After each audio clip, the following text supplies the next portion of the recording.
Welcome to Pinax GH. And now the Wougon NDC omode omo prime minister no share so to elect member of parliament obejina for 2020 parliamentary elections no entino omuri and omo the result na aba na constituency actor John Dumelo kojina mai Ayawaso West Wougon constituency no and abato no ba say we winning. Let me take you down to a brief history about this very constituency Ameka and who asemi Ayawaso West Wougon constituency no be Odi eni mwana so bia no ye MP for this very constituency Emmanuel Tremantin Ejako na nche bia na odumankumo wo ebefa no ekoye na Ghana ha say no se na emra no etwe no se MP bi te so na djuma na so owo befa no kwa was so mo ye by elections to really elect a new person now obesi nimpa na nine no omo ni watoa nimpa no nyuma so no omo ye sade no nimpa omo di ni si na so wini ye ono ankasa na even though before na yereba ba no ntantal bebrese see ye kaya sansam ne bai no ebi mu prepare ne ade chaos, a lot of chaos happened at that very elections, but then betwa no kunu inyuma so anche bia na omo san so ebie kwan say before every election year no mu bie kwan say wow person will stand for MP the real elections no I was say wo ba na wo be contest as usual all along ni na no na actor John Dumelo o ma oyi nanim so no so o person wo interest in politics na politics no one o person ogina mu ma Ayawaso West Wougon specifically ota NDC amanyoko no echi nti ono so ode ne petition eba abonten ode to ne Instagram page na say na fefo ne na dofo na Ghana fo na emwa no na onto aba o contest against efua adobia na ne dey na abato no ekọ so enkwa wi ase de results ni na aba eba breaking news say eba ni na say John Dumelo actor John Dumelo mobobo abato results no we winning and he is going to stand for 2020 parliamentary elections no or no ena okojina he won and then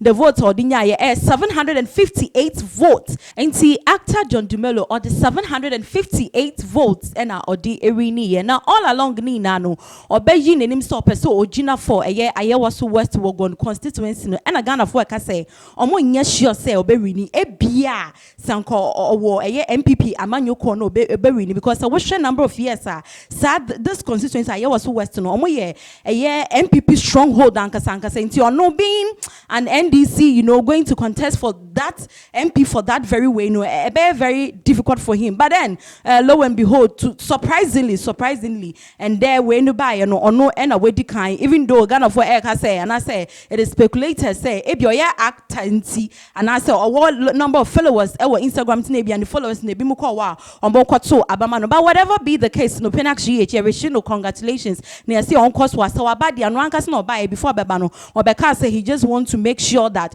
or beji see to abem send your obenya ano ewa abaimu any decision making in the government for the youth of Ghana to our body any man so ombra no necessarily me adno so we need a parliamentary seat no 2020 yes so no anka so ombra no be adwuma e be so Ghana for ina any. My name is Kweba and thank you so much for watching P-Bars. President Mills's time, and the debt to BDs is a loan because companies had to give them letters of credit which they had defaulted on, was threatening the stability of the banks.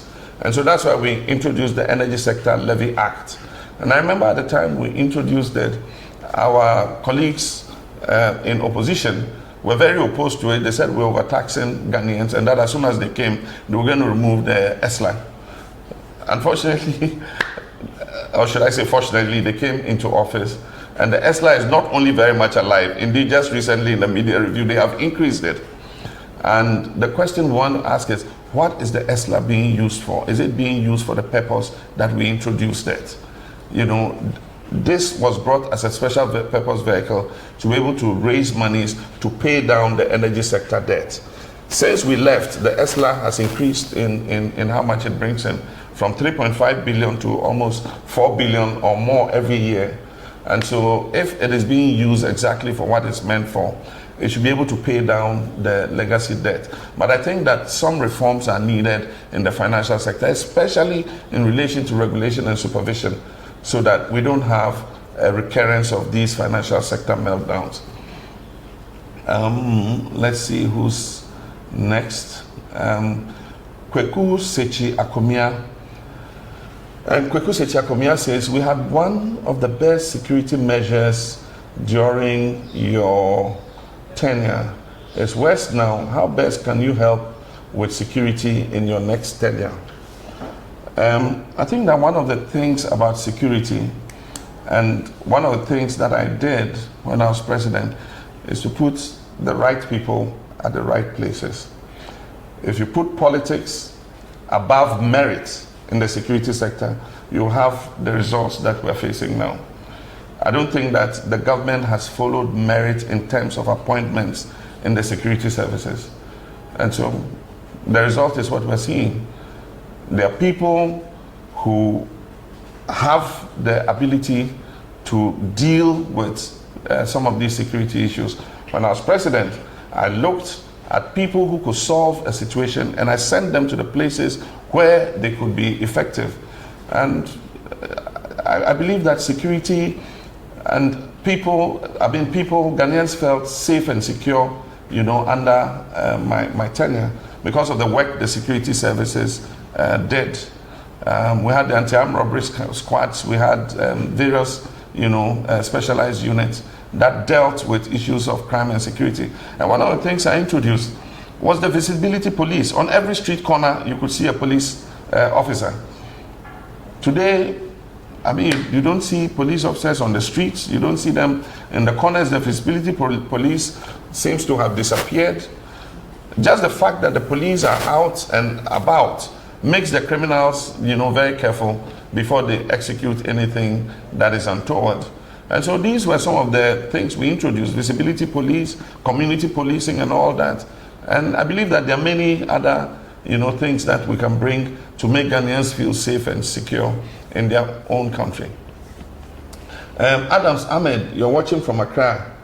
You want to know what policies I would recommend to get private businesses to become the engine of growth. I believe that they must not only be the engine of growth, and it's not only private businesses. I believe that indigenous Ghanaian private businesses must be the engine of growth. If you look at the contribution of the Ghanaian private sector to our GDP, compared to the 70s, it has fallen. In the 70s, the contribution of the Ghanaian private indigenous sector was above 50% of GDP. Today, the assessment has not been made, but I believe it's far less than 50%. And so we need to see how, and I'll use the words of General Achampong, we can make Ghanaians capture again the commanding heights of our economy. It is only when we do that that we will be able to grow this country and the private sector. I tried to do it in the road sector. When I took over as president, there were many foreign construction companies doing all the roads, even using our budgetary finances. By the time I left, there were at least 22 big Ghanaian construction companies with the equipment stock even bigger than from some of the foreign companies. We must do this not only in the construction sector, in the building construction sector, in agriculture, in mining, and all that. And so that's one of the things that I believe if I become president again, I will promote Ghanaian business. Yes, foreign direct investment is important, but I think that first and foremost, we must let our own people dominate the oil sector. They must dominate the petroleum sector, the mining sector, because when they make profit, that profit stays in Ghana. If we rely too much on FDI, when the foreigner makes profit, every April, May, he says, I've made this profit, I want to send it back to my country. And that's part of the reason why our foreign exchange continues to fluctuate. But we'll talk about that at another time when I speak about the economy. As Ametita Maklo is saying, if given the chance, are you also going to have an elephant-sized government? I think 2 days ago I spoke about it, and I recommended to the president that he should reduce the size of his government by about 40 ministers immediately. He can let 40 ministers go. It will not have any effect at all on the current performance of his government. But I think that one, is symbolic, and then two, the impact it has. It's symbolic because when Ghanaians are going through difficulty and you come with a government the size of 125 ministers, which I'm told is a Guinness World Record amongst all countries, we have the biggest number of ministers, then people, feel that you're not taking them seriously. But aside from that, if you consider 40 ministers and you take some of the portfolios, procurement, You have a procurement minister. Meanwhile, look at the issue we have with procurement. I mean, the recent issue Manasseh has come out with procurement with a procurement minister. You have monitoring and evaluation. You have planning. When there's a whole National Development Planning Commission, you know, you have aviation, railways, which could all have been submerged into transport. I mean, so there are things that we will do. I mean, if I become president again, I'll merge all these ministries. Sanitation will go back to local government. I believe that can be handled there. You know, aviation and railways will go back into transport. For business development, procurement, and all those other ministries, they will just be scrapped completely and will drastically reduce the size of government. I believe that the government and the nation can run with a smaller number of ministers than we currently have. Let's see. We have some more time, so let me see who's next. Henry Abutu, looking at the over 20 billion to be spent, don't you agree that the cost of collapsing these financial institutions could have been used to do same? Indeed, some people have come to say that we could have bailed out these financial institutions with a fraction of the 20 billion that we're going to spend to clean up.